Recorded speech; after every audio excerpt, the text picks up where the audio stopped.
همیشه لپاره چې جلسې کامیاب ترینی یو جلسه د بلې جلسې الحمدلله ریکارډ ماته کم چې زمونږ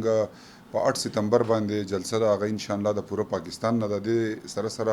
مونږ شیډول اناونس کړی دی په 12 تاریخ باندې په کرک کې ده بیا په 22 تاریخ باندې په لاهور کې ده نو ان شاء الله د خیبر پختونخوا نه د سواد نه د ملاکنډ ډیویژن نه به د زرګاو په تعداد باندې ان شاء الله مونږ چکدرې انټرچینج ته راغونډیږو د خپل مشرانو په قیادت کې به ان شاء الله تعالی د وزیر اعلی صاحب په قیادت کې به د خیبر پختونخوا نه پلکاو خلک به ان شاء الله اسلام آباد ته ځو کم چې د خان صاحب د پاره د خپل لیډر د پاره کم تحریک مونږ شروع کړی دی زموږ خواهش دا دی چې زمونږ دغه جلسه چې د درنه کې بدله شي او د هغه وخته پورې دا وچلیږي چې د کم وخته پورې زموږ لیډر زموږ په منځ کې ان شاء الله تعالی دا تحریک زموږ د اول ورځې نه مونږ چې الیکشن هم کوو او زموږ د خپل مشران نه دا حلف اخیستی و چې تاسو کله حلف والی هغې نه بعد به تاسو نور ټول کارونه پرېږدئ او د خپل لیډر دپاره به جدوجہد شروع کوي نو پای کې زمونږ لیډرشپ انتهایی مخلصه دی د خان صاحب سره کم روزانه په بنیاد باندې ملاقاتونه کیږي هغه ملاقاتونو په بنیاد باندې هغه احکامات جاری کوي او د هغه احکاماتو په رڼا باندې د پاکستان تحریک انصاف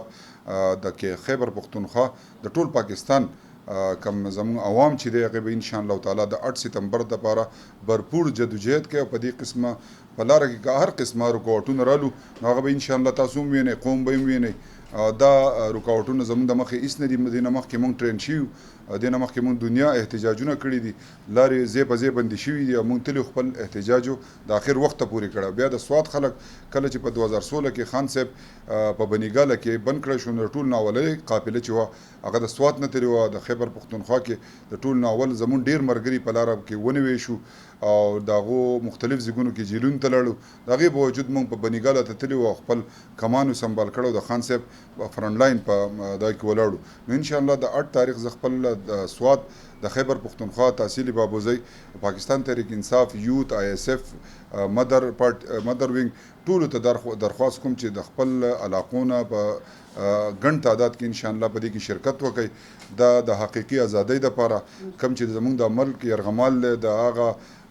سیستم د ختمېدو دپاره ان شاء الله دا ضروري ده چې موږ راوځو او د خپل مستقبل لپاره د روان جنریشن دپاره د پاکستان د بقا او د بهترۍ دپاره د خپل لیډر دپاره جدوجہد ان شاء الله کمپلیټ کو هغه زر تر زره زموږ په منځ کې ډېره مهرباني ډېره شکریه